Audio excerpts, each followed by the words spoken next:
Assalamu alaikum. I am Adnan Shoaib, faculty member at ComSat Institute of Information Technology, and today is our lecture number 13 on the course of Issues in Accounting Practices.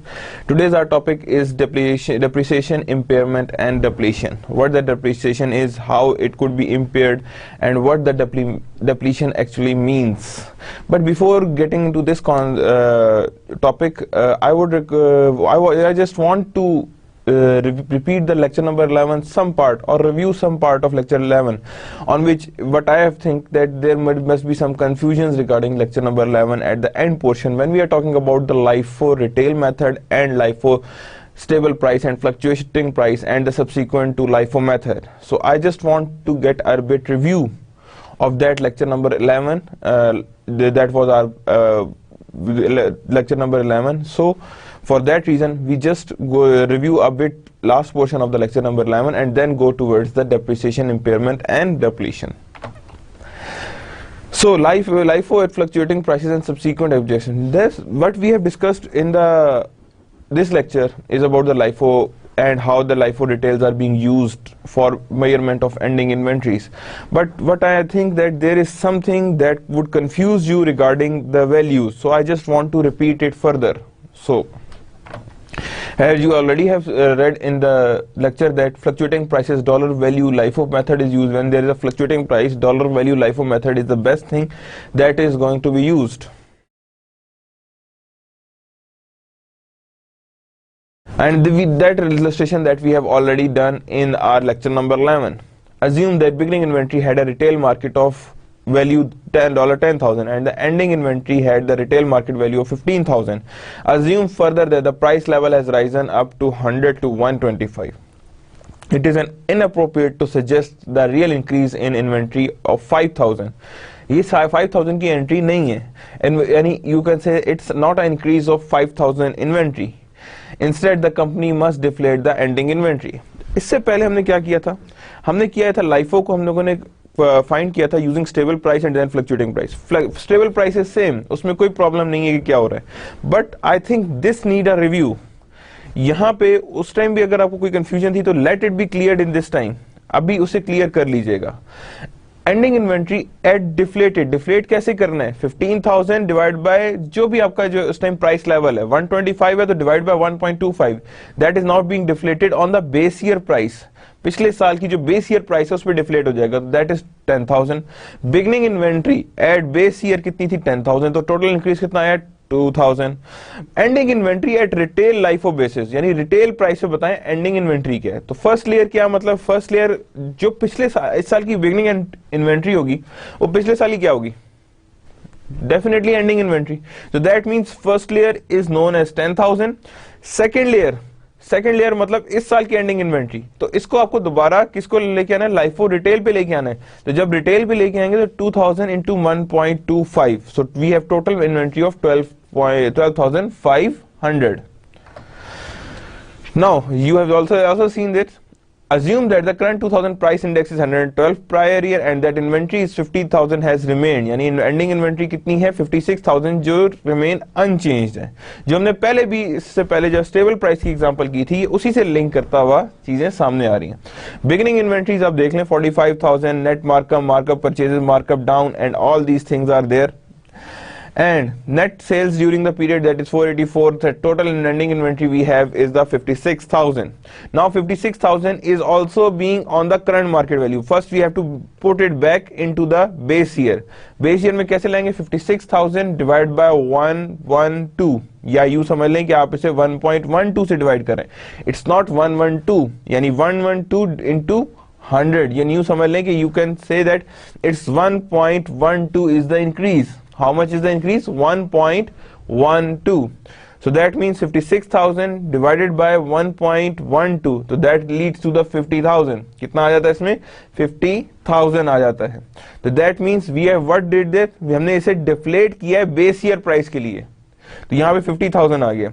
Beginning year inventory यानी 2011 की ending inventory क्या होगी, 2012 की beginning. तो 2011 की ending inventory हमने अलग की, जो बेस ईयर पे थी वो 45,000 थी, तो पीछे कितना बचा 5,000। That means this year increase would be 5,000 and previous year is 45,000। So that means first 2011 ending inventory is 45,000 and 2012 inventory remains of 5,000. That cumulates to form the total ending inventory of 50,000. Now here you can see that 50,000 is there, 2011 45,000, then 5,000. Then again price indexes, we have multiplied it with price index and then 60 and 70%, so that we have a value of 27,320. That is being we have found in that specific inventory. Again the using data of that simple thing. अब यहाँ पे क्या हो रहा है, यहाँ पे वो कह रहा है कि करंट प्राइस जो हो गई है वो एंडिंग इन्वेंटरी कितनी होगी 64,800। कितनी हो गई 64,800। The 2013 index is 120% of base year. Base year का कितना है वो 120%। And the cost to retail percentage is 75%. Compute the ending inventory. Now where did that 54,000 has come? If you divide 64,800 divided by 1.20, the answer will be 54,000. You can easily find out that how that being occurred. कि बिल्कुल यही आता है answer कि that is 54,000 is the deflated price of 64,800. ठीक है ना, उसी को हम कहते हैं that is known as your overall value. या इसका दूसरा मेथड क्या है, 45,000 बेस ईयर था ना, 45,000 बेस ईयर को आप मल्टीप्लाई कर देंगे 1.20 से, द आंसर वुड बी 54,000। वहां पे क्या आ जाएगा आंसर 54,000 मींस कि 1.20 यानी बेस ईयर को हमने बेस ईयर की जो क्वांटिटी थी उसको हमने प्राइस से मल्टीप्लाई कर दिया, दैट वी हैव अ 44,000। और you could easily divide the 64,800 divide by 1.20 because 120% है ना, परसेंटेज से चेंज करेंगे 1.20 आएगा, तो इसे 1.20 से हम लोग डिवाइड कर देंगे।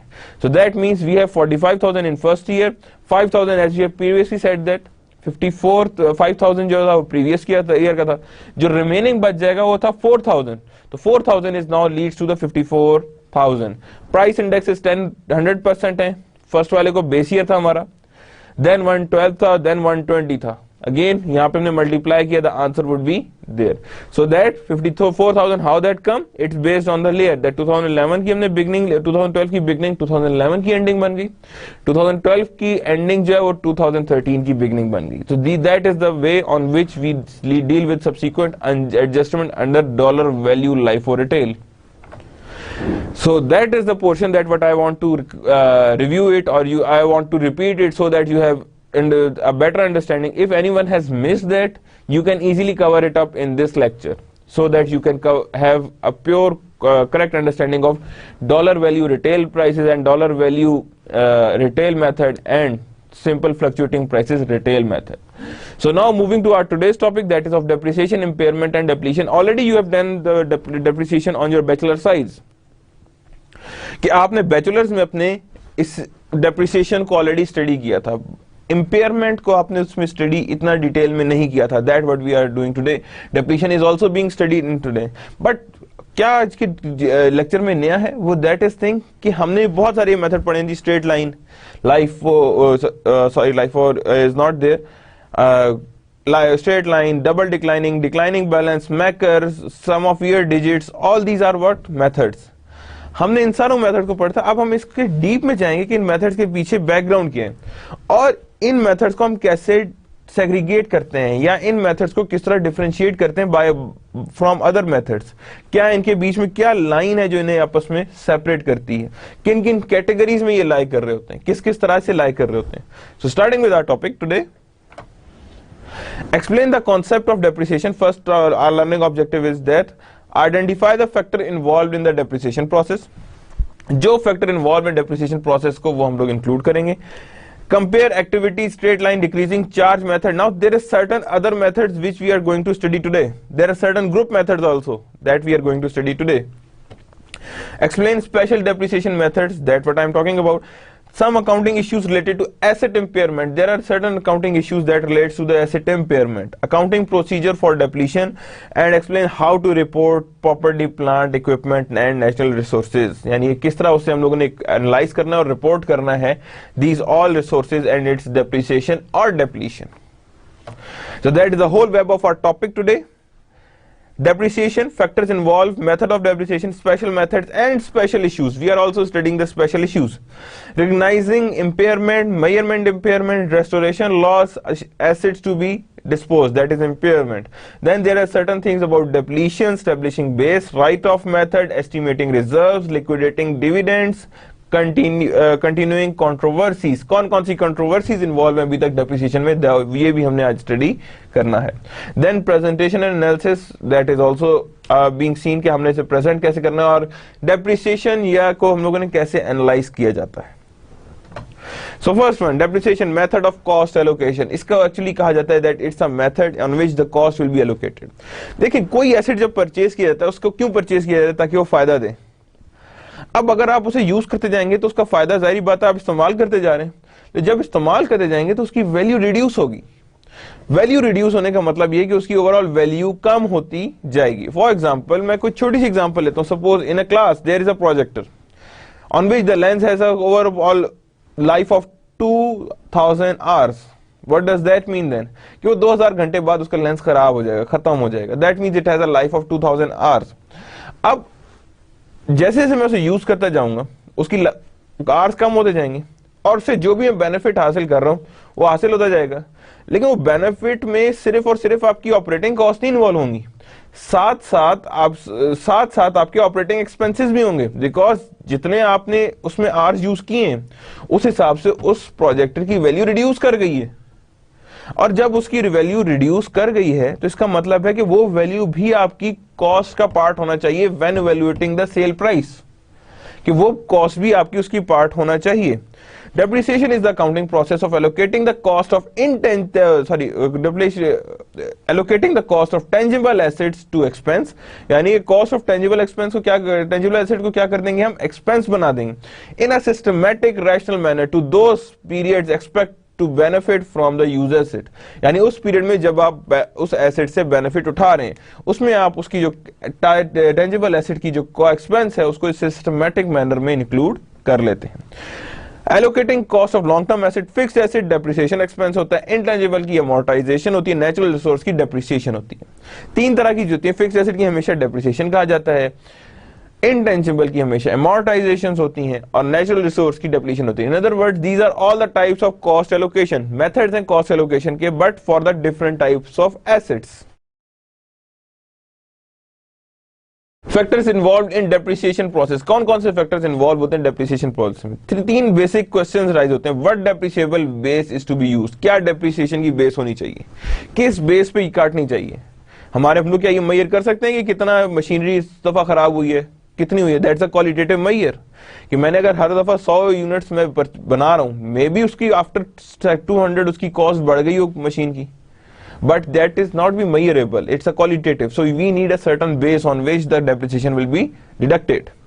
What is the assets useful life? Assets की useful life कितनी है, क्या हो सकती है? उस बेस पे कि मैंने कहा कि ये अगर प्रोजेक्ट 2000 घंटे चलेगा तो ये तो डिफाइंड लाइफ है, लेकिन कुछ ऐसी चीज होती है जिसकी डिफाइंड लाइफ नहीं होती. For example in case of car, आप कभी भी उसकी कह सकते हैं लाइफ, अगर आप यूज करना चाहें तो ये कार जो है वो मे बी 20 साल भी चल सकती है. इफ यू आर इंटरेस्टेड 2 साल बाद भी आप यूजफुल लाइफ उसकी खत्म कर सकते हैं. तो that means what the assets useful life किस तरह डिसाइड कीजिए. What methods of cost allocation is best, कौन सा मेथड कॉस्ट एलोकेशन का बेस्ट है. तो that's important thing in case of depreciation method of cost allocations. Depreciable base, factors involved in depreciation process. Depreciable base, original cost कितना है 10,000, less कितना हुआ salvage value 1,000. तो डेप्रिसिएबल बेस कितनी है, दैट इज 9,000. कितनी वैल्यू डेप्रिसिएट हो सकती है, दैट इज ओनली ऑफ 9,000. यानी कि पहले हमने निकालना है कि डेप्रिसिएशन कितनी अमाउंट की हो सकती है, that what we known as depreciable base. जैसे हमने अभी पिछली स्लाइड पे कहा है कि कितनी काटनी चाहिए, कितनी अमाउंट की काटनी चाहिए, कितनी वैल्यू की काटनी चाहिए. प्रोजेक्टर है ना, वहां पे तो आपको पता लग रहा है, लेकिन एज एन एसेट आपको कितनी अमाउंट पे डेप्रिसिएशन काटनी चाहिए. तो how you are going to calculate it, original cost minus salvage value that cost to the 9000, कितना बन जाएगा ये 9000. Factors involved in depreciation process, that and again another one, estimated useful life, that what I am talking about in the previous slide. Service life often differ from physical life. यही मैंने कहा है कि गाड़ी के लिए और है, physical life के लिए और होता है. Companies retire asset for two reasons: physical factors, casualty और expiration of physical life. एक तो रीजन ये कि आप कहें जी नकारा हो गया, किसी काम का नहीं रही हमारा एसेट. दूसरा इकोनॉमिक फैक्टर्स, यानी कि उसमें इनएडुकेशन आ जाए या सुपरसेशंस आ जाए एंड ऑब्सोलेंस आ जाए, यानी कि वो या तो बिल्कुल ही पायदारी खो दे अपनी, या वो एब्सोलीट हो जाए, या इनएडिक्वेसी आ जाए फॉर योर प्रोसेसेस. तो दो रीजन है, या तो फिजिकल एक्सपायरेशन हो जाए या इनएडिक्वेसी, या इकोनॉमिकल वो प्रोजेक्ट या वो मशीनरी ना रहे. मेथड्स ऑफ डेप्रिसिएशन गौर से देखें तो यहाँ कैटेगराइजेशंस हुई है कुछ, आप you can easily find that. First of all, activity method. Hopefully you wouldn't see that method on our bachelor side, but it is there in this course. Unit of use or production. Straight line method is there. Sum of year digit and declining balance. These both are accelerated depreciation method. Group and composite method and hybrid and combination method. These are known as special methods. ये भी आपने पहले study नहीं किए होंगे. We are going to study because ये methods कुछ issues को स्टडी कर एड्रेस करते हैं और उन issues को एड्रेस करके उनकी इश्यू को रिजॉल्व करते हैं. So let's see.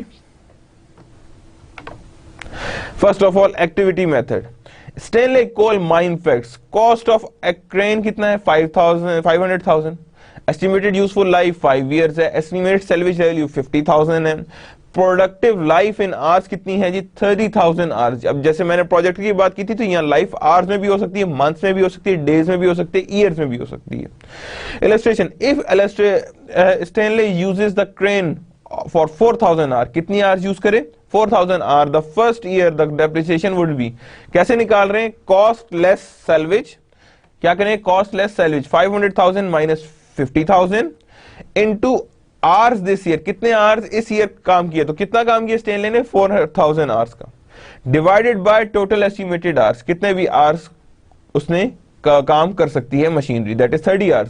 So that is become equals to 60,000. यानी एक ईयर में कितनी डेप्रिसिएशन करनी है हमने? That is $60,000. So that is the method of calculating the overall method of cost allocation, and the sub method is activity method. कि उसके अंदर हमने इस तरह ही करनी है. First, original cost minus salvage into total usage this year divided by total capacity is equal to your depreciation charges. Then there is a straight line method. You have already studied in your bachelor side, so we'll just review it. Cost of crane 500,000. Then again same data. Useful life is 5 years. Salvage 50,000 and total estimated life in hours जो है वो कितनी है? 30,000 hours.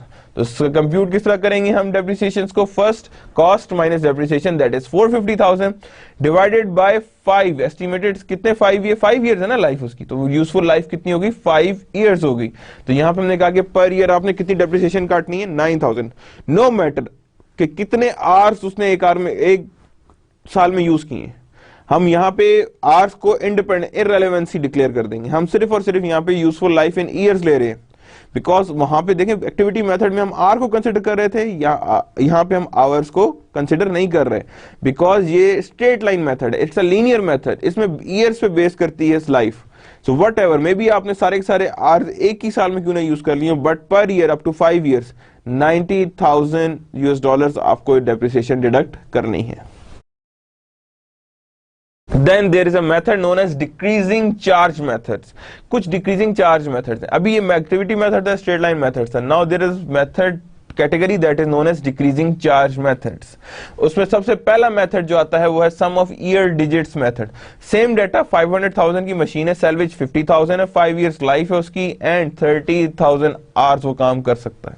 Now that's a very simple, you can say, a formula that in which the denominator will be decided like that 5 4 3 2 1. यानी आपने इन सबको plus कर लिया. The numerator is the number of year estimated as the remaining and the beginning years life, यानी कि उस तरह ही हमने निकालना है जिस तरह हम लोगों ने यूज करना है.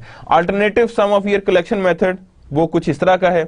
As you can see that I'm going to widen this screen so that we have some writing on it. Now we have 5 years of 1 plus 2 plus 3 plus 4 plus 5.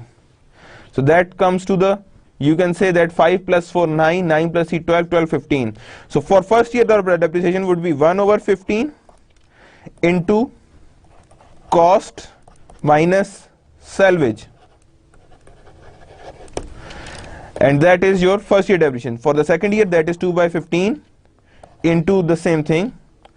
Then there is a 3 by 15, and same is the case for 4 by 15, and then 5 by 15. The same is the case with goes for each and every case. Now there is an alternative method. You can say that that is for calculating the sum of year digit, that n plus 1 over your whole 15 or whatsoever, as we have discussed in the previous slide. So that's the method on which we are going to do this all sessions. यानी what क्या करेंगे अब उसको, अब हम उसमें देखेंगे कि method क्या था. So if we are going to back to our slide, so you can see that there it is. Alternative sum of years collection, n into n plus 1 divided by 2, 5 plus 5 plus 1 over 2 is equal to 15. Now that is a formula. I am again going to the white screen so we can write it. That is n plus 1 whole divided by 2. So that is being used as a whole formula for the sum of year digit.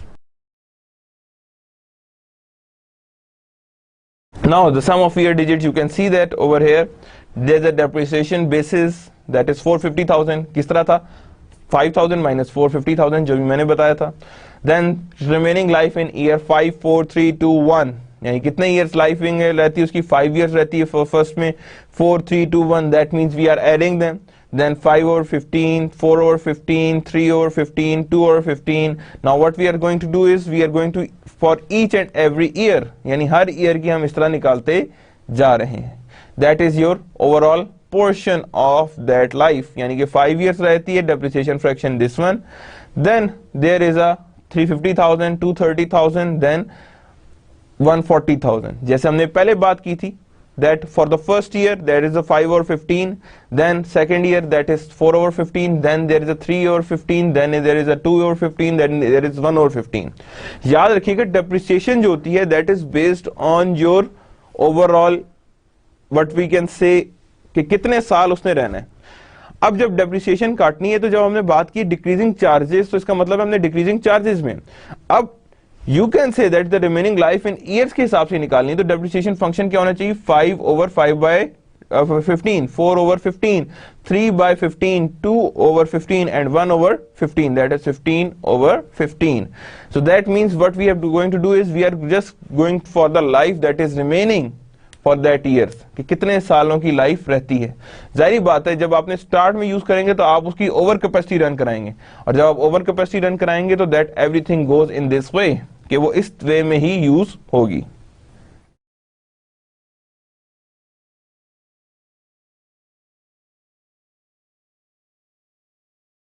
Now there is another method that is known as declining balance, कि balance decline हो रहा है. वही example है utilize depreciation rate percentage, that some multiple of straight line method. क्या use करते हैं हम? use a depreciation rate that is the some multiple of straight line method. Then does not deduct the salvage value in computing depreciation base, does not includes the deduct the salvage value in computing depreciation base, यानी depreciation base के लिए वो computing salvage value deduct नहीं करते. कैसे करते हैं इस method को? Let's see. First one, book value of the assets 5,000, for example rate of declining balance is 40%. Now कैसे निकला ये 40%? देखें based on twice of straight line, double declining है ना. अब आप गौर से देखें, if I am going to write the slide so that we can write it. Straight line में जब भी हम करते क्या करते हैं उसमें cost minus salvage divided by years. Suppose 5. If I am going to separate it like this, salvage into 1 over 5, we can do that. So that means 1 over 5 is equal to 20%. When we talk about double declining, that means 20% into 2, that leads to the 40%. तो ये 40% जो है वो क्या ये हो कहलाएगा, that is known as our overall double declining balance depreciation. So that is what I am talking about, how we can have our overall depreciation method. So how there is this, that is 40%. 50,000 का हम 40% लिए तो कितना आया यहाँ पे 20%, 20,000 200,000, and then balance accumulated 200,000, 300,000, and then you can say that 300,000 40% again you have deducted it, and the same way in the last you can see that only 50,000 has remained. क्यों? ये हमने salvage का लिया था, किसका लिया था हमने, salvage value का लिया था, तो हमने ऑलरेडी जो रेट कैलकुलेट किया था that is based on salvage, कि हमने salvage की बेस पे ही रेट को हमने कैलकुलेट किया था, तो यहाँ पे हमेशा क्या बचेगा यहाँ पे, that is of 50,000. You can see that, but there is an adjustment that is required on the last value of depreciation expense. You can see that because आखिर में बच कितना रहा था यहाँ पे, बुक वैल्यू कितनी थी 64,000. 64,000 का अगर आप 40% लें तो that is goes beyond the your salvage value. तो यहाँ पे हमने एडजस्ट किया, यानी कि हमने सैल्वेज वैल्यू से नहीं, अगर हमारी डेप्रिसिएशन ज्यादा कट रही थी तो हमने डेप्रिसिएशन 50,000 पे रोकी, और जो बचा था सिर्फ उसी को हमने क्या किया, डेप्रिसिएशन एक्सपेंस किया, because we can't reduce beyond the salvage value, हम सैल्वेज वैल्यू से बियॉन्ड इसे रिडक्शंस नहीं दे सकते. Then there is an example, you can see that Maserati Corporation purchased a new machine for its assembly process on August 11, 2012.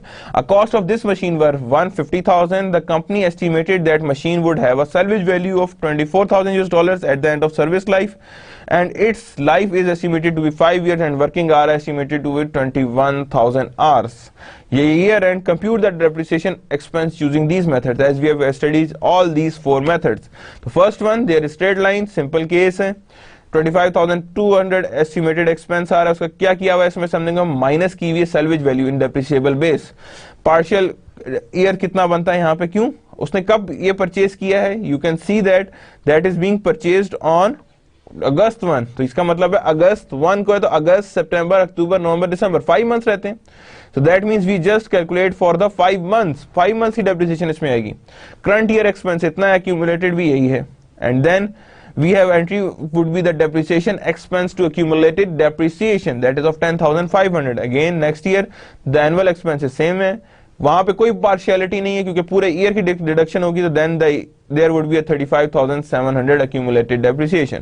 Again in the next years that remains the same. कोई यहाँ पे change नहीं होता because straight line is the linear method, linear तौर पे ये आपकी depreciations का deduct करता है. And same occurs in the last year. You can see that on the 2017 there would be, now you can see that it's from 2012, 13, 14, there are 6 years. Because क्यों 6 years? Because 5 साल पहले में कटे हैं तो बाकी आगे 7 महीने नेक्स्ट ईयर में जाएंगे, क्योंकि 12 महीने पूरे करने हैं 1 साल के, तो 7/12 किया तो 14,700 है, तो that cumulates to the total current year's depreciations expenses 126, पूरी 126,000 को हमने depreciate कर दिया है. There is an activity method. Hours used कितने थे यहाँ पे, assume hours used in 2012 is 800,000. तो यहाँ पे हमने क्या किया, उसकी 6 पर आवर निकाले. कैसे निकाले, जितनी अमाउंट डेप्रिशिएट होनी थी डिवाइड बाय टोटल कैपेसिटी, जो हमने फार्मूला पढ़ा था, तो दैट इज $6 पर आवर. कितना निकला था हमारे पास, $6 per hour. That is 800 hours into 6. Annual expense 4800. Partial year था नहीं, और ओवरऑल यहाँ पे हमारे पास आ गया 4800. पार्शियल ईयर था नहीं मीन्स ये नहीं कि वहां पे पार्शियल ईयर नहीं था, partial is there, but in when we talk about activity method, याद रखिएगा यहाँ पे हम ईयर्स पे तो डिपेंड ही नहीं कर रहे हैं, हम इस पे डिपेंड करें कितनी प्रोडक्शन हुई है, कितने आवर्स यूज हुए. हम तो इस पे ईयर्स पे तो डिपेंडेंट ही नहीं है, ईयर्स तो यूज ही नहीं हो रहे, तो that means there is no existence of partial years, and that is your case where we can say that it's a 4800 is the depreciation expense. The entry would be 4800 and that is the accumulated depreciation of 4800. Now the sum of year digit, again years कितने थे, 5/15 रहते थे. Then we have partial year again 5/12 because it also depends on the years, that is 17,500. The entry would be depreciation to accumulated depreciation.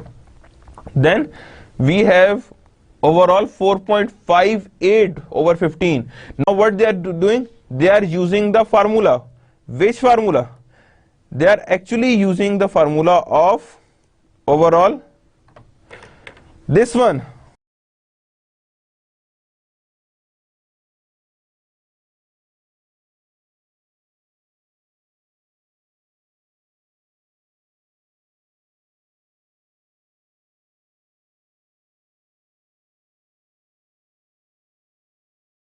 That is the formula used. So that's why it comes into the 4.58 over 15. So that formula is being used because यहाँ पे कितने 6 years आ गए. तो जब 6 years आ गए तो हर दफा उसकी वैल्यू जो है वो वेरीड करती जाएगी. तो जब वेरीड करती जा रही तो that becomes a 4.58 and 4.58 means that there exist certain levels in it. So again that is 38,500.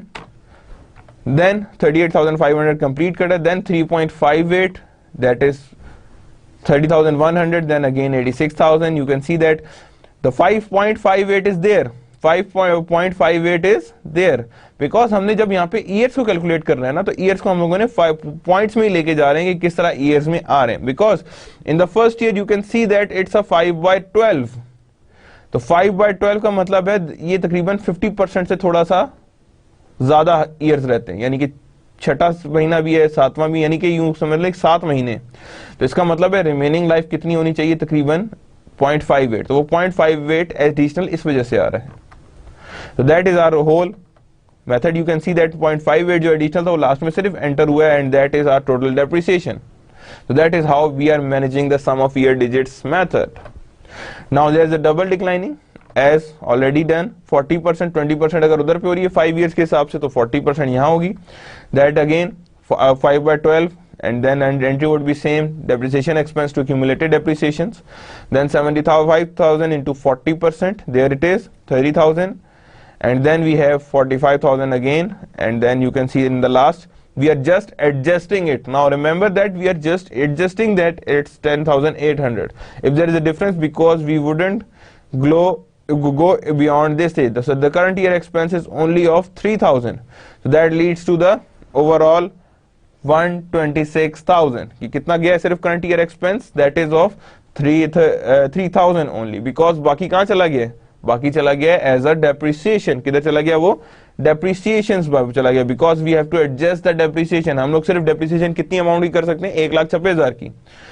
अब 1,56,000 की अगर हम डेप्रिसिएशन कर सकते हैं तो बाकी उसका मतलब है सैलवेज में, उस सैलवेज को पूरा करना है, बाकी जो बच जाएगा वो डेप्रिसिएट करना है लास्ट ईयर, ताकि हमारा यहाँ पे सैलवेज को कुछ भी ना हो. Now there are certain special depreciation methods. Choice of method depends on nature of asset involved. Group methods used when assets are similar in nature and have approximately same useful life. जो assets same होंगे और same useful life होंगे तो group methods use होंगे. Composite approach used when assets are dissimilar and have different life. यानी composite approach तब use होगी जब एसेट्स जो होंगे वो डिसिमिलर और डिफरेंट लाइफ्स के साथ होंगे. Companies are also free to develop tailor made depreciation. कुछ लोग होते हैं टेलर मेड डेप्रिसिएशन लेते हैं, means sometimes they combine straight line and double declining to form a single method provided the method results in allocation of asset cost in systematic and rational manner. लेकिन उसमें भी हमारे पास systematic और rational method आना चाहिए for including the depreciation. They are called hybrid method or combination method when you are going to involve both. आप कहते जी salvage is included in it, but straight line method and double declining मैं दोनों को combine करके एक method बनाऊंगा और उसी को के थ्रू ही मैं ये यूज करूंगा. तो that means you are actually making a combination और हाइब्रिड मेथड. समटाइम्स होता है क्या है, लोग स्ट्रेट लाइन से भी कैलकुलेट करते हैं डेप्रिसिएशन और डबल डिक्लाइनिंग से भी कैलकुलेट करते हैं. जिन ईयर में स्ट्रेट लाइन से मेथड से डेप्रिसिएशन ज्यादा आती है वो उसमें स्ट्रेट लाइन फॉलो करते हैं. जिन ईयर्स में डिक्लाइनिंग बैलेंस की डेप्रिसिएशन ज्यादा आती है उन ईयर में वो डिक्लाइनिंग बैलेंस की डेप्रिसिएशन डिडक्ट करते हैं. So that what we known as hybrid और combination method. Special depreciation issues होते हैं, कुछ स्पेशल डेप्रिसिएशन इश्यूज कंडक्ट किए होते हैं यहाँ पे. You can say that these are the issues that need to be resolve. How should companies compute depreciation for partial period. Partial period के लिए डेप्रिसिएशन कैसे कंप्यूट कीजिए. जैसे हमने पिछले में क्या किया था 5/12 एंड 7/12, लेकिन उसके लिए कोई हार्ड एंड फास्ट रूल नहीं है कई दफा आपके एसेट किसी टाइम भी परचेज कर लेते हैं, तो यहाँ पे कंप्यूट डेप्रिसिएशन किस तरह की जाए when you have a partial period. Does depreciation provide a replacement of asset, यानी कि डेप्रिसिएशन रिप्लेसमेंट एसेट के लिए प्रोवाइड की जाए, उसे कैसे हैंडल करेंगे।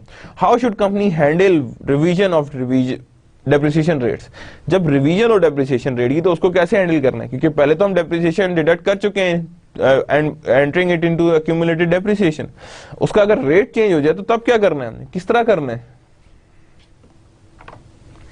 चेंजेस इन डेप्रिसिएशन रेट, किस तरह चेंजेस आते हैं डेप्रिसिएशन रेट में। Account for the period of change and future period, change in estimate, estimate change हो जाए, वो कहें आप कहें नहीं नहीं ये एसेट 4 साल नहीं 8 साल आराम से चलेगा, आपको बाद में अंदाजा होता है कि आप कहते हैं नहीं 8 साल नहीं शायद 12 साल चले, ये रीएस्टिमेट कर रहे हैं लाइफ, जिसका मतलब है रेट भी चेंज हो जाएंगे। अगर 5 इयर्स पे स्ट्रेट लाइन 20% आ रहा है और डबल डिक्लाइनिंग 40 आ रहा है, तो 10 इयर्स में ये 10% होगा और डिक्लाइनिंग बैलेंस 20% होगा। There is a lots of difference. Not handle retrospectively, retrospectively इसे बिल्कुल ही हैंडल करना, यानी कि ये कहेंगे हाँ यार पिछले बार ये किया था तो इस बार भी यही कर लेंगे, नो। नॉट कंसिडर्ड एरर और एक्स्ट्राऑर्डिनरी आइटम, ना ही इसको हमने एक्स्ट्राऑर्डिनरी आइटम में डालना है और ना ही कंसिडर करना है एरर में। So what we are going to do, let's C.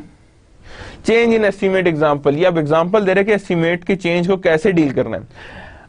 Arcadia HS purchased equipment of $510,000 which was estimated to have useful life of 10 years with a residual value of $10,000 US at the end of that time, यानी कि उसकी useful life 10 years और residual $10,000 US है। Depreciation has been recorded for 7 years on the straight line basis in 2012, यानी depreciation 7 साल की record हो चुकी है ऑलरेडी, और but on straight line method, and on 2012 they near it is determined that the total estimated life should be 1500, यहाँ की और लाइफ उसने कहा नहीं नहीं ये 15 साल से चलेगा ही, with the residual value of 5000, और सिर्फ रेजिडुअल उसके बाद कितनी रह जाएगी 5000 and the end of that time.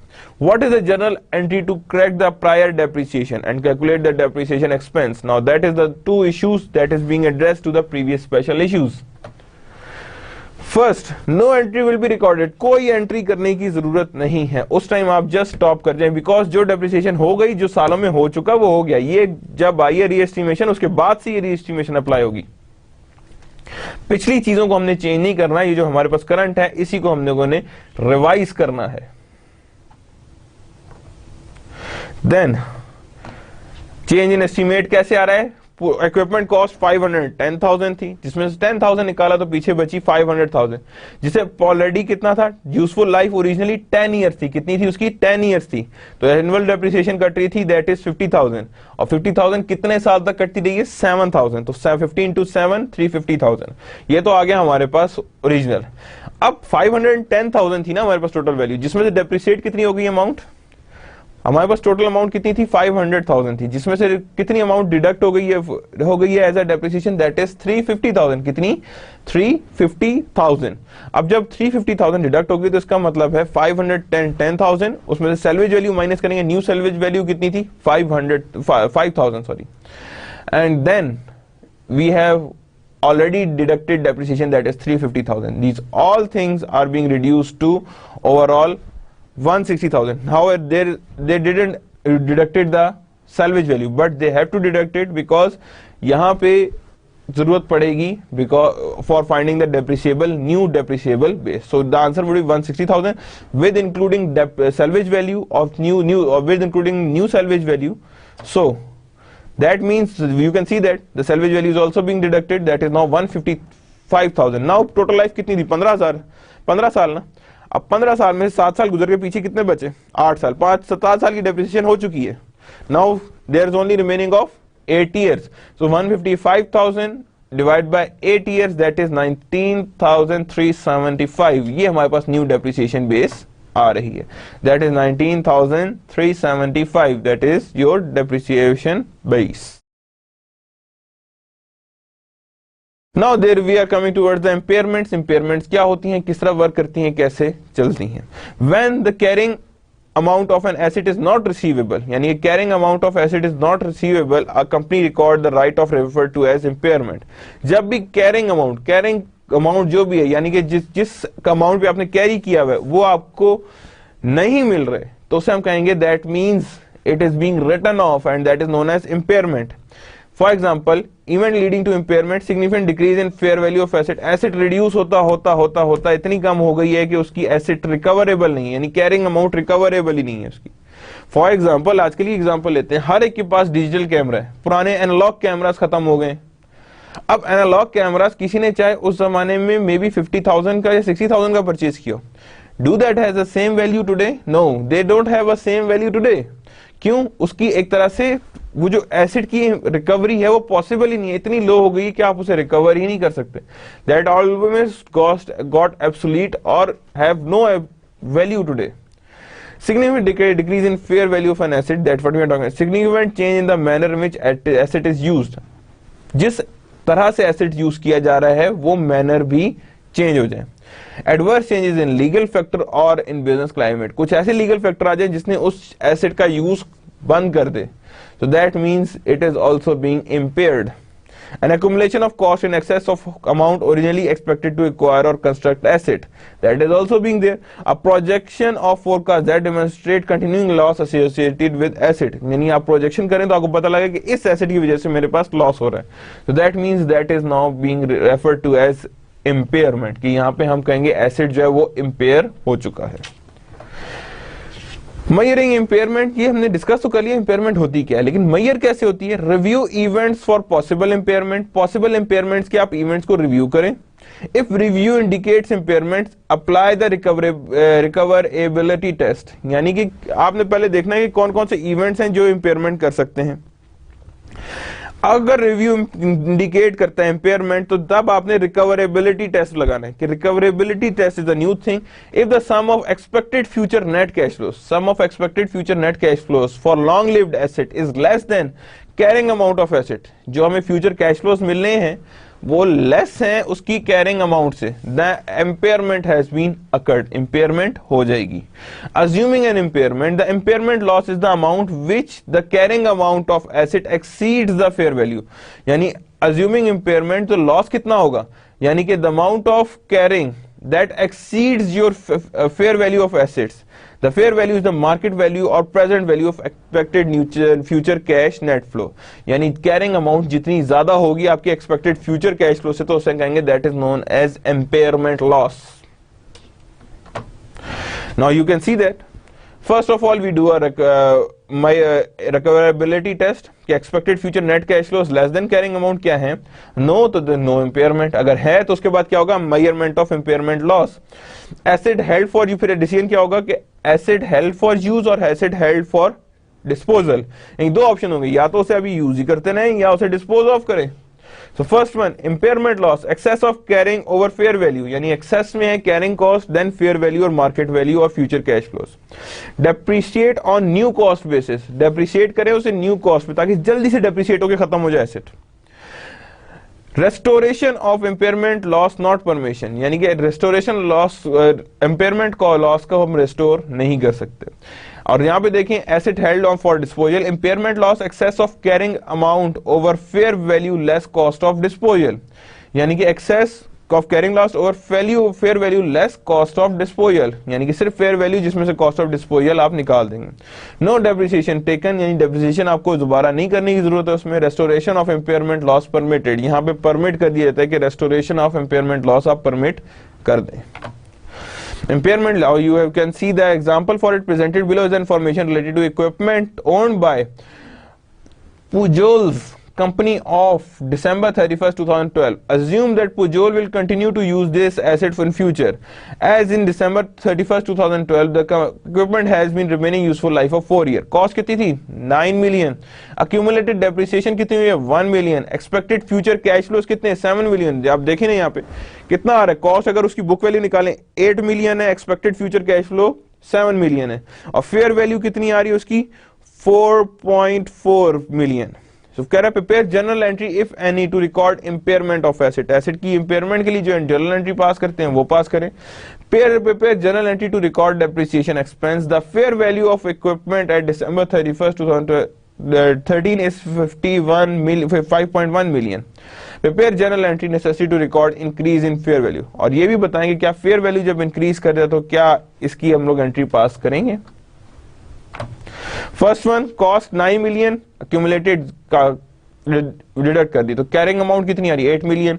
Fair value निकाली उसमें से माइनस की तो कितना आ गया 4.4 मिलियन, तो that is 3.6 million. That means loss on impairment कितना हो रहा है, that is of 3.6 million.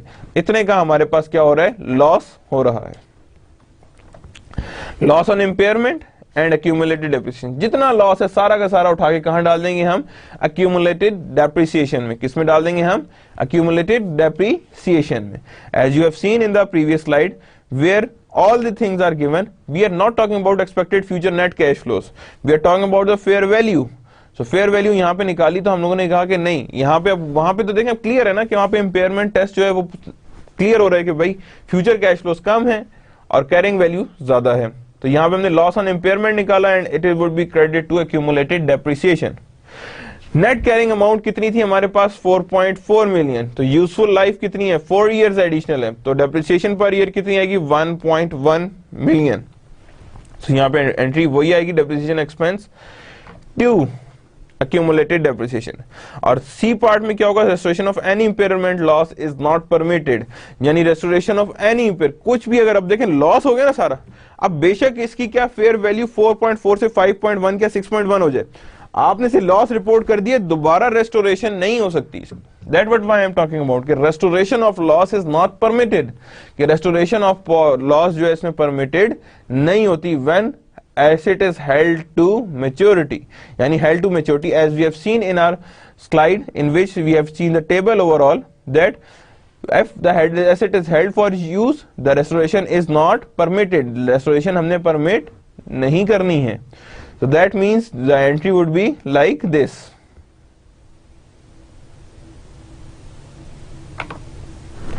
Now there is a depletion of natural resources, often for waste asset includes petroleum, minerals and timbers. There are two main features, complete removal, consumption of asset, यानी सारा का सारा आपने उसमें से natural resource निकाल लिए, that includes that replacement of assets only by a act of nature, यानी replacement of asset हो only by the act of nature। depletion is the process of allocating the cost of natural resources। सारी बात हमने natural resources में देखना है ना। अब आपको भी पता है कि नेचुरल रिसोर्सेज की कोई लाइफ एज सच नहीं होती, आप एस्टिमेट करना चाहें तो हो जाती है, but there is no life. और हमेशा डिप्लीशन हमेशा एस्टिमेटेड लाइफ पे होती है, यानी अप्रोक्सीमेशन में होती है, बिकॉज आपको नहीं पता कि अब जो मैं रिजर्वायर खोल रहा हूँ इसमें गैस कितनी पड़ी है, पेट्रोल कितना पड़ा है, I don't know, I am just estimating that। So there also exists some estimations and re-estimations कि आपने आधा कुआं खाली कर लिया तो आप कह रहे हैं नहीं इसमें तो अभी बहुत ज्यादा और पड़ा है, so you are going to re-estimate the barrel oils। Establishing the depreciable base, computation of depletion base involves the 4 factors: acquisition cost, उसे एक्वायर करने के लिए कितने कॉस्ट है, मींस उसे खोद के उसे निकालने के लिए, उसे एक्सप्लोर करने के लिए कितनी कॉस्ट है, then there is exploration cost, then development cost and then restoration cost। इनमें से चारों में से हम कोई भी चीज एज अ डेप्लीशन बेस ले सकते हैं। राइट ऑफ रिसोर्स कॉस्ट, किस तरह राइट ऑफ करनी है resource cost. Normally companies computation depletion on unit of production method, यहाँ एक ही मेथड यूज किया जाता है ज्यादातर, that is unit of production method, that is activity approach. Depletion is the function of number of units extracted, क्योंकि यहाँ पे हम ना लाइफ है तो जारी बात है जिस मेथड में लाइफ नहीं यूज होती वो है that is unit of production method, और वही यूज किया जाता है that is same total cost minus residual divide by total estimated units available, जो मेथड ऑलरेडी एक्टिविटी अप्रोच का था। That is depletion cost per unit, a unit extracted into cost per unit, that is known as depletions। So you can see the illustration over here। McLeod Corporation acquired a right to use 1000 acres of land in Alaska to mine for silver। कितनी क्या करना है हमने, चांदी खोद के निकालनी है। The lease cost is $50,000, least cost कितनी है 50,000 and the related exploration cost is property is 100,000। Intangible development cost incurred in opening a mine is 850,000। McLeod estimated that mine will approximately have 100,000 ounce of silver। So again the same method we use here, it is 1 million, how it is goes 1 million 850,000 plus 100,000 plus 50,000, that got to be have a 1 million, because salvage value यहाँ पे कोई चीज नहीं होती, यहाँ पे we didn't account for any salvage value and divided by the 100,000 that we have a $10 per ounce। If Maculate extracted 25,000 ounce in first year, then depletion for the factor is 250,000. अगर उसने extract कितने किए 25,000, तो depletion कितने की होनी है 250,000. कैसे 25,000 into 10, so that is inventory into accumulated depreciation. Entry याद रखिएगा, in depletion there is inventory into accumulated depreciation. और किस तरह स्टेटमेंट ऑफ फाइनेंशियल पोजीशन कैसे आएगी, 1 million less accumulated depreciation, 1 million की माइन थी लेस accumulated depreciation, तो कितना बचा 750,000 US dollars. Depletion cost related to inventory sold is a part of cost of goods sold. जितनी भी depletion cost है वो किसका part होगी, inventory sold का, and also a cost of goods sold. Now there is a depletion estimating recoverable reserve. किस तरह estimate करने, same as accounting for changes in estimate. जिस तरह हम estimate करते हैं, suppose मैं कहता हूँ forest एक, मैं कहता हूँ इसके अंदर तकरीबन 450 मिलियन टिम्बर पड़े, आपने आधा किया तो आपने कहा नहीं अभी तो इसके अंदर तकरीबन और ज्यादा थी इसकी, इसमें तो कभी 600 मिलियन से ऊपर टिम्बर पड़ा है, तो मैं उसके बाद क्या करूंगा, रीएस्टिमेट करूंगा. Same is the case as we have done for the depreciation. Revise the depletion rate, depletion rate को रिवाइज कर लेते हैं हम. Divide the remaining cost by new estimate of recoverable reserve, divide कर देते हैं कॉस्ट को with the new estimates of recoverable reserves. Then there is a liquidating dividend, there is also being a part of depletion. Dividends greater than amount of accumulated net income, यानी dividends जो हों वो क्या होंगे, greater than amount of accumulated net income. For example, Callahan Mining had a retained earning balance of 1.65 million. Accumulated depreciation for mineral property is 2.1 million. अब देखें यहाँ पे क्या हो गया, retained earning इतनी है और मिनरल प्रॉपर्टी कितनी है 2.1 million US dollars, and share premium is 5.43 million. Callahan's board declared a dividend of $3, कितनी $3 a shares, और शेयर्स कितने हुए हुए थे यहाँ पे प्रीमियम में 5.43 million on 1 million shares outstanding. It records the 3 million cash dividend as follow. कैसे रिकॉर्ड होगा, रिटेन अर्निंग डेबिट, क्योंकि रिटेन अर्निंग में से दिया जाता है dividend, and paid up capital in excess that is 1350000. Now the question is from where we are going to get this 1350. That means that there is something that is involved in the paid up capital in excess of par, and we have total of cash is 3 million. कितना दिया गया हमने, 3 million cash dividend दे दिया गया है. क्यों, जब भी देखें वहां पे कितना दिया गया, 1,650,000, यानी 1600 दिया गया है. तो जब 1600 दिया गया है इसका मतलब है कि बाकी कहां से दिया गया होगा, पेड इन कैपिटल से. रिटेन अर्निंग देनी है ना, और paid in capital in excess of par था, वो भी हमने किसके रूप में दे दिया है, in the form of cash dividend, यानी कैश डिविडेंड की फॉर्म में हमने उसको दे दिया है. Now there are certain continuing controversies regarding depletion. Oil and gas industry, full cost concept, पूरी आप कॉस्ट को आप डेप्लीट कर दें. Successful effort concept, there are 2 concepts regarding depletion, or you can say the 2 controversies that exist कि क्या full cost करना चाहिए और या successful asset concept पे जाना चाहिए. Now there are certain presentation analysis. Now in the previous slide we have seen that there are 2 concepts. That is full cost concept means कि मेरे पास अगर reservoir निकला है किसी भी मिनरल का, मैं उस सारे को फर्स्ट टाइम में डिप्लीट कर दूं. क्या करूं, सारे को फर्स्ट टाइम में ही कहूं जी ये सारा everything is now depleted, या उसको सक्सेसफुल एसेट कि जितना उसमें से निकाला गया है उसको करूं. सो दैट इज अ कंट्रोवर्सी कि वेदर इट इज अलाउड कि आप फुल कॉस्ट करें या सिर्फ उसको करें जिसमें आपकी सक्सेसफुल एफर्ट्स हुई हैं. So that is always be a controversy in the depletion. Now how we are going to present and analyse our overall property and plant equipment and natural resource कि उसे किस तरह प्रेजेंट करना है. Depreciating assets use accumulated depreciation, क्योंकि किसमें close होता है वो एक्यूमुलेटेड डेप्रिसिएशन में. And depletion asset includes use of accumulated depletion account, the direct reduction of asset. क्या ये भी क्या करते हैं, accumulated depletion अकाउंट मेंटेन करते हैं. डिस्क्लोजर क्या होते हैं, बेसिस ऑफ वैल्यूएशन, किस बेस पे किया, कौन सा मेथड यूज किया. प्लेज लीन और अदर कमिटमेंट्स वो भी डिस्क्लोज करें कि इन एसेट के बीच में प्लेज लीन या क्या था इनके बैक पे. डेप्रिसिएशन एक्सपेंस जो इस पीरियड का है उसी पीरियड में रिकॉर्ड करें in income statement. Balance major classes of depreciable asset, जो भी डेप्रिसिएबल एसेट है उनकी डिफरेंट क्लासेस मेंटेन करें. इक्विपमेंट की डेप्रिसिएशन अलग, लैंड की बिल्डिंग की डेप्रिसिएशन अलग, फर्नीचर की डेप्रिसिएशन अलग. And then there is accumulated depreciation that would be seen in balance sheet. और description of depreciation method use, उसका भी करना है जो डेप्रिसिएशन मेथड यूज किया है और जो बेसिस रखी गई हैं उनकी वैल्यूएशन की. We have to disclose each of these things. Analysis of property plant and equipment. Asset turnover ratio use की जाती है for analysing the depreciation. Asset turnover ratio is how net sales divide by total average total asset and we divide it by the average, so we have a 0.60. that means how much sale 1% of asset has generated the sale of 0.6%. that is the interpretation of asset turnover ratio.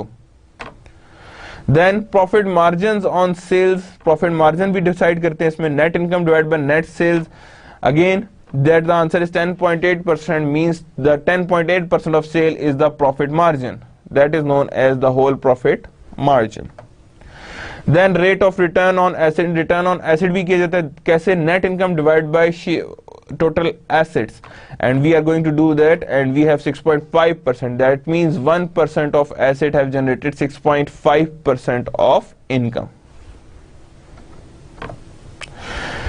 Then analyst obtained further insight into the behavior of return on asset by disaggregating into a component of profit margin on sale and asset turnover. इसे दूसरी term में कहा जाता है DuPont analysis भी कहा जाता है, क्योंकि हमने क्या किया है, एक ही चीज को एसेट टर्नओवर या रेट ऑफ रिटर्न को हमने दो पार्ट्स में डिवाइड कर दिया. ऐसे profit margin on sale into asset turnover.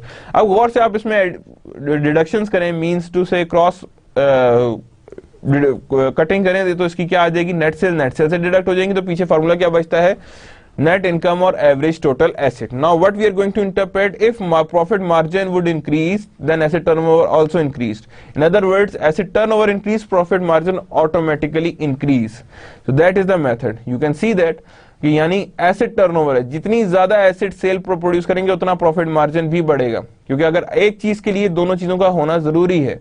means asset turnover increases sale and sale increases profit margin and return on asset increases. As you can see that in this way, that 6.5% asset turnover 0.60 and profit margin on sales is 10.5%. You can see that the return on asset is the 0.6% of profit margin. You can say that it's a method on which we lie. Then there is a income tax depreciation. अभी तक सारे method हमने पढ़े, but एक method होता है जिसे कहा जाता है इनकम टैक्स डेप्रिसिएशन के. इनकम टैक्स जब कटते हैं, because at the end depreciation किसके लिए यूज होता है? For deduction of your overall in tax, के टैक्स डिडक्शन के लिए, कि अगर मैंने डेप्रिसिएशन ज्यादा काटी तो उससे क्या होगा? एक्सपेंस बढ़ गए, एक्सपेंस बढ़ गए तो इनकम कम आई, इनकम कम आई तो उससे मेरा टैक्स भी कम कटेगा. और नॉर्मली डेप्रिसिएशन एक्सपेंस आप जितना मर्जी बढ़ा लें, इसका कोई फर्क नहीं पड़ता, because it's a non cash item. आप किसी को डेप्रिसिएशन पे तो नहीं करते ना, you are just deducting it. So that is actually a method of tax avoidance also. तो उसके लिए इनकम टैक्स कंसिडरेशन एक मेथड बना दिया जिसे कहा गया MACRS modified accelerated cost recovery system. Amended tax life, एक टैक्स लाइफ इसमें एक मेथड बना दिए गए, एक पूरा टेबल बना दिया गया, which is generally shorter than economic life. एक मेथड इसमें लाइफ सेट होती है वो शॉर्टर होती है इकोनॉमिक लाइफ से. कॉस्ट रिकवरी एक सेट परसेंटेजेस के हिसाब से होती हैं, जिसके अंदर एक्सेलरेटेड परसेंटेजेस सेटल्ड होती हैं. और असाइंड वैल्यू जो होती है सैल्वेज टू जीरो, ये कंसिडर करते हैं कि सैल्वेज वैल्यू कुछ कोई चीज नहीं होती, that is always be equal to zero. क्यों जीरो की इक्वल होती है? बिकॉज कहते हैं जब आपके साथ एसेट का पर्पस खत्म हो गया, that means there is no other thing that exist for that specific purpose. That is the life of taxes. That is 3 years property. You can say the small tools, horses, asset in research and development. 5 years for automobiles, truck, computer peripherals. 7 years for the furniture, fixture, agriculture equipment. Then same 10 years property for railroad, tank, mobile homes. 15 years property, shrubberies and certain low income housing. 20 years wastewater treatment plants. 27.5 years residual rental property and 39 for the real property. These all are the basis. यही classes है जिसके अंदर मैकर्स रहता है कि आपने हमेशा asset इन्हीं ईयर्स के अकॉर्डिंगली उसकी इकोनॉमिक लाइफ सेट करनी है. Now you can see that Makers property clause 3, 5, 7, 10, 15, 25, 27.5 and 39 years property. These are the Makers property clause. और depreciation methods क्या होते हैं? Double declining method, 150% declining method and straight line method. These are the methods that is being compared with the Makers. यानी Makers इन सब की qualities अपने अंदर रखता है, यानी कि उसके अंदर डबल डिक्लाइनिंग का भी क्वालिटी है, 150% डिक्लाइनिंग की भी क्वालिटी है और स्ट्रेट लाइन की भी डिक्लाइनिंग की क्वालिटी है. Now here is the illustration. You can see that computer and peripheral equipments purchased by Denise Road Company on Jan 1, 2011. Acquisition date cost 100,000, estimated life 7 years, salvage 16,000, makers class life 5 year. इन कौन सी property class use करनी? 5 years. Makers method 200% declining, gap method straight line, disposal proceed January 2, 2018. अब तक कब तक चलेगा वो? 2018 तक. And that is of 11,000 की जब बेचा जाएगा तो कितने का बेचा जाएगा? $11,000 का. So you can see that this is a Makers depreciation rate और by property class, यानी 200% declining balance के साथ हमेशा यही property classes use होती हैं.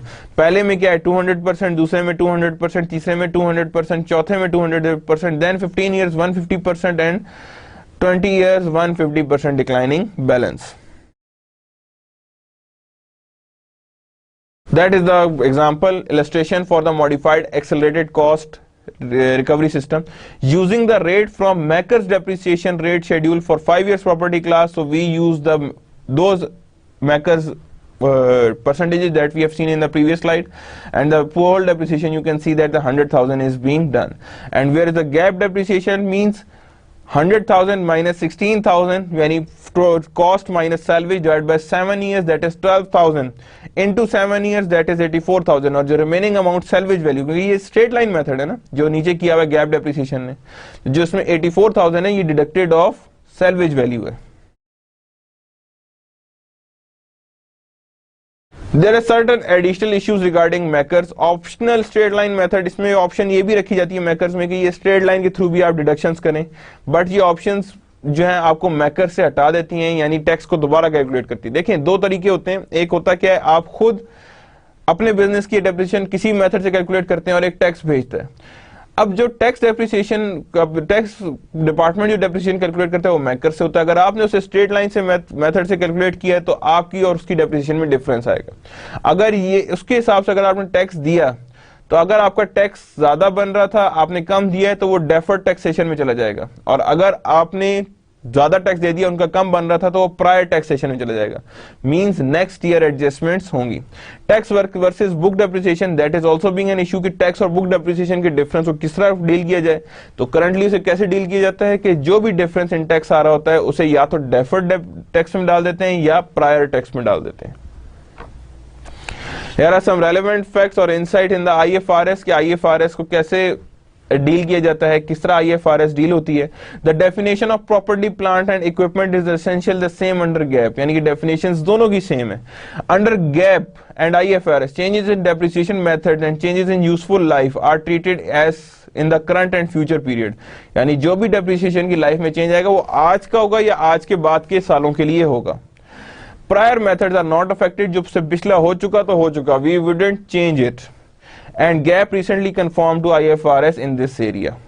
The account for plant asset disposal is same under GAAP and IFRS. The accounting for initial cost to acquire natural resources is similar under GAAP and IFRS. Under both GAAP and IFRS, interest cost incurred during construction must be capitalized. जितनी भी interest cost during construction आ रही है वो capitalise हो रही है. Means उसे उसी टाइम हमने कैपिटलाइज उसे करते जाना है कि जैसे जैसे हम लोगों ने पैसा यूज करते जा रहे हैं उतनी की हम लोगों ने कैपिटलाइजेशन ऑफ इंटरेस्ट करते जाना है. Recently IFRS converge to GAAP. GAAP also views depreciation as allocation of cost. वो कैसे डेप्रिसिएशन को देखता है? As allocation of cost over assets. GAAP permits the same depreciation method, straight line, diminishing balance and unit of production as IFRS. So that's the end of our today's lecture. आज का जो lecture था वो हमारा and हो रहा है यहाँ पे. That is lecture number 13. What we have done today is the depreciation, impairment and depletion. ये किस तरह डेप्रिसिएशन की जाती है, कुछ किस तरह डेप्लीशन की जाती है, किस तरह इम्पेयरमेंट की जाती है. कुछ चीजें आप लोगों ने ऑलरेडी बैचलर्स में स्टडी की हुई थी और कुछ चीजें इसमें न्यू थी, जैसे स्पेशल मेथड्स, कुछ डेप्रिसिएशन के जो स्पेशल इश्यूज हमने पढ़े हैं, डिप्लीशन के इश्यूज एग्जिस्ट करते थे और कुछ इंपेयरमेंट्स की कंट्रोवर्सीज और इश्यूज एग्जिस्ट करती थी. That we have discussed today कि उनकी कैलकुलेशंस कैसे डिफर करती हैं. प्लस हमने हर एक सारे मेथड्स को एक जगह पे कन्फाइन किया है कि ये चीजें एग्जिस्ट करती हैं एंड दैट इज द कि ये मेथड इस कैटेगरी के अंदर एग्जिस्ट करते हैं, ये मेथड इस कैटेगरी के अंदर एग्जिस्ट करते हैं, जिसमें डिक्रीजिंग चार्जेस मेथड थे, एक्टिविटी मेथड से. These all are the depreciation methods. So you can easily identify whether you are going for the decreasing charges method or activity method whatsoever. It's up to the choice of a company कि company की क्या choice है और वो किस base पे इसका decision करती है. So from where we have decided कि how to find or select a method for depreciation. So that's the end of the today's lecture number 13. Allah Hafiz.